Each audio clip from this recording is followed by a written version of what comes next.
Assalamualaikum warahmatullahi wabarakatuh. Alhamdulillah, wassalatu wassalamu ala rasulillah Sayyidina wa maulana Muhammad ibn Abdillah wa ala alihi wa sahbihi wa man tabi'ahu wa mawalah. Qala Rasulullah sallallahu alaihi wasallam, may yuridillahu bi khairan yufaqihu fiddin, amma ba'd.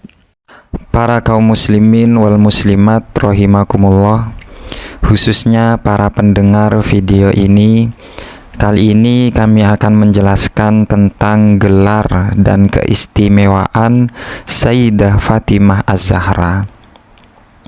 Bismillahirrahmanirrahim.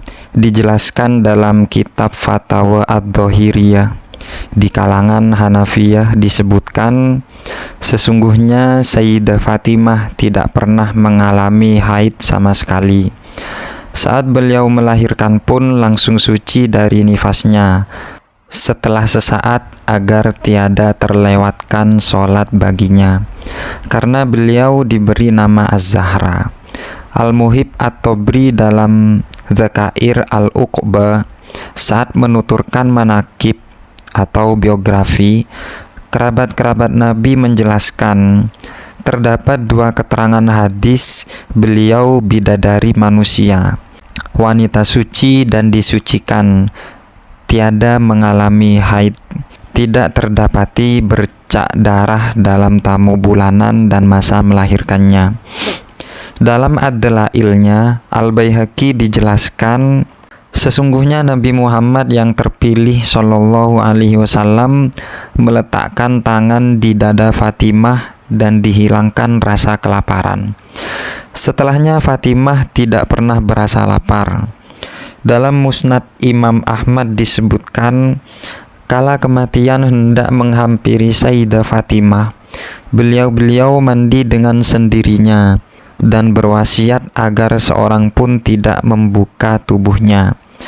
Kemudian Sayyidina Ali radhiyallahu an menguburkannya dengan mandinya tersebut. Al-Iraqi menjelaskan, sesungguhnya Sayyidah Fatimah dan saudara laki-lakinya lebih mulia ketimbang 4 khalifah ar-rasyidin dengan kesepakatan ulama. Sayyidah Fatimah memiliki keistimewaan melebihi saudara-saudaranya. Terdapat keterangan bahwa Allah menikahkannya dengan Sayyidina Ali karramallahu wajhah di langit sebelum dinikahkan di bumi. Beliaulah yang dinobatkan menjadi penghulu atau pemimpin wanita-wanita penduduk surga. Beliau bergelar Az-Zahra karena tidak pernah menjalani haid layaknya wanita-wanita surga, atau karena beliau laksana wanita surga, atau karena alasan lainnya. Keterangan-keterangan tersebutlah yang menjadikan beliau beda dalam memiliki karunia-karunia Allah yang kemungkinan menjadi hikmah di sebalik keturunannya yang akan terus ada di alam ini sebagai ketentraman dari segala bentuk fitnah dan cobaan di jagat raya ini. Disebutkan dalam kitab Al-Fatawa Al-Hadithiyah Ibnu Hajar.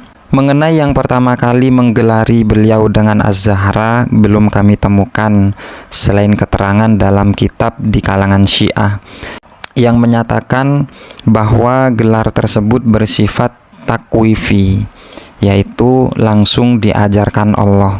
Wallahu alam bisawab. Wanita teladan Fatimah Az-Zahra. Fatimah radhiyallahu anha dilahirkan pada tahun kelima setelah Nabi Muhammad Shallallahu Alaihi Wasallam diutus menjadi nabi, bertetapan dengan 3 tahun setelah peristiwa Isra dan Mi'raj beliau.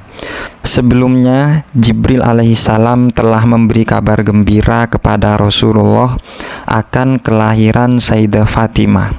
Ia lahir pada hari Jumat 20 Jumadil Akhir di kota suci Makkah. Sayyidah Fatimah dibesarkan di bawah asuhan ayahnya, guru dan dermawan yang terbesar bagi umat manusia. Tidak seperti anak-anak lainnya, Sayyidah Fatimah mempunyai pembawaan yang tenang dan peragai yang agak melankolis. badannya yang lemah, dan kesehatannya yang buruk, menyebabkan ia terpisah dari kumpulan dan permainan anak-anak. Ajaran, bimbingan, dan aspirasi ayahnya yang membawanya menjadi wanita berilmu tinggi, berbudi tinggi, ramah tamah, simpatik, dan tahu mana yang benar. Penjelasan pertama mengenai ilmu Sayyidah Fatimah. Sayyidah Fatimah dari semenjak lahir telah mempelajari ilmu pengetahuan dari sumber wahyu. Rahasia-rahasia ilmu pengetahuan yang dimilikinya adalah hasil diktean sang ayah dan ditulis oleh suaminya tercinta, Sayyidina Ali. Setelah itu ia mengumpulkannya dalam bentuk sebuah mushaf yang akhirnya dikenal dengan nama Mushaf Fatimah radhiyallahu anha. 2. Penjelasan tentang mendidik orang lain. Dengan menjelaskan hukum dan pengetahuan-pengetahuan Islam, Sayyidah Fatimah telah berhasil memperkenalkan para wanita pada masa itu dengan kewajiban-kewajiban mereka. Fiddah, salah seorang murid, dan hasil didikannya selama 20 tahun tidak berbicara kecuali memakai Al-Quran, dan jika ia hendak menerangkan sesuatu, ia menjelaskannya dengan membaca ayat-ayat Al-Quran. Suatu hari seorang wanita menghadap Sayyidah Fatimah seraya bertanya, "Saya memiliki seorang ibu yang sudah tua dan sering mengerjakan sholat dengan keliru.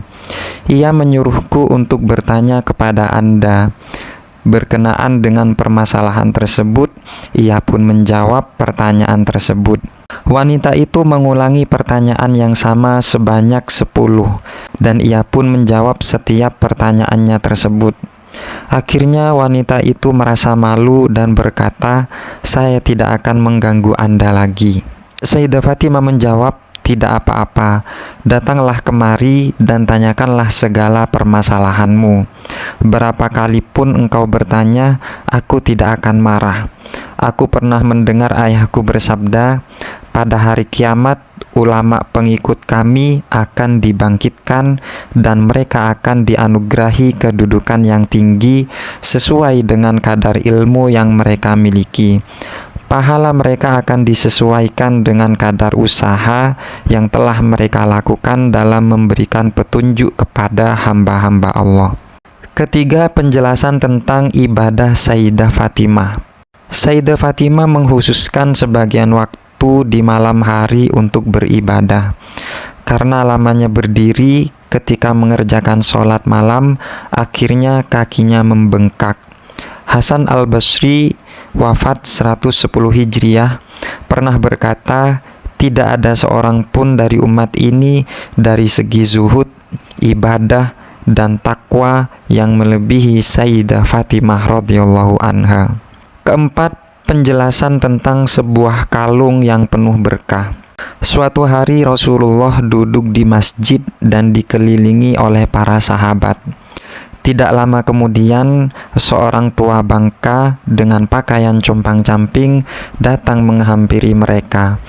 Usia tua dan kelemahan badannya telah merenggut segala kekuatan yang dimilikinya.